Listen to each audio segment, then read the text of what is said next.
Airport போன்றவர்களோட மாதிரி வைக்கப்பட்டிருக்கு. அதில் இந்த பரந்தூர் விமான நிலையத்தோட மாதிரி 3D முப்பரிமாண மாதிரி வைக்கப்பட்டிருக்கிறது. அந்த காட்சிகளை தான் நம்ம நேரடியாக பார்த்து கொண்டிருக்கிறோம். ஒளிப்பதிவாளர் ஐயப்பனுடைய அந்த காட்சிகளில் பசுமை விமான நிலையத்தினுடைய ஓடு பாதையை தெளிவாக நம்மளால பார்க்க முடியுது.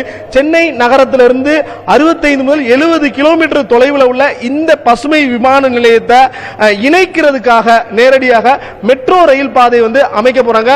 குறிப்பாக பூந்தமல்லியில இருந்து ஸ்ரீபெரும்புதூர் சுங்கவார் சத்திரம் வழியாக பரந்தூரை கனெக்ட் பண்ற வகையில மொத்தமாக 19 மெட்ரோ ரயில் நிலையங்கள் அமைய உள்ளது. இதற்காக 10,400 கோடி ரூபாய் நிதியை சென்னை மெட்ரோ ரயில் நிர்வாகம் சாத்தியக்கூறு அறிக்கையாக கேட்டிருக்கிறாங்க. விமான நிலையத்தை கட்டுமானம் செய்வதற்கான பணிகள் இன்னும் 1 முதல் 2 ஆண்டுகள்ல தொடங்கி 4 முதல் 5 ஆண்டுகள்ல பரந்தூர் பசுமை விமான நிலையம் சென்னையோட 2வது மிகப்பெரிய விமான நிலையம் மக்கள் பயன்பாட்டிற்கு வரக்கூடிய அந்த பரந்தூர் விமான நிலையத்தை காட்டியிருக்காங்க.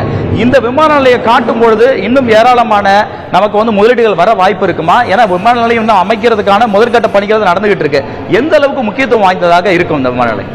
இது போன்ற ஒரு உட்கட்டமைப்புகளை அதிகப்படுத்தும் பட்சத்தில் இப்போ நீங்க 5.5 லட்சம் கோடி இன்வெஸ்ட் பண்ணிருக்காங்கல்ல, இன்வெஸ்ட் பண்றவங்களுக்கு எந்த அளவுக்கு பணத்தை மறுபடியும் ரிட்டர்ன் எடுக்க முடியும் அப்படின்னா இது போன்ற உட்கட்டமைப்பு சாலை பெருக்கம் மூலமாக தான் எடுக்க முடியும்.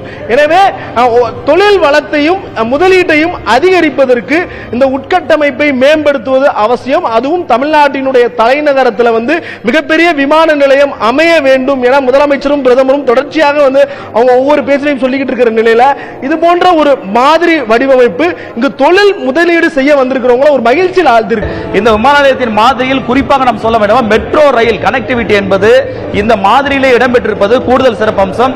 இப்படி இந்த பரந்தூர் விமான நிலையம் இங்கு வரக்கூடிய பல்வேறு முதலீட்டாளர்களை ஈர்க்கும் வகையில் அமைந்திருக்கிறது. புதிய தலைமுறைக்காக ஒளிப்பதிவாளர் ஐயப்பனுடன் சுரேஷ்குமார் மற்றும் பாலா.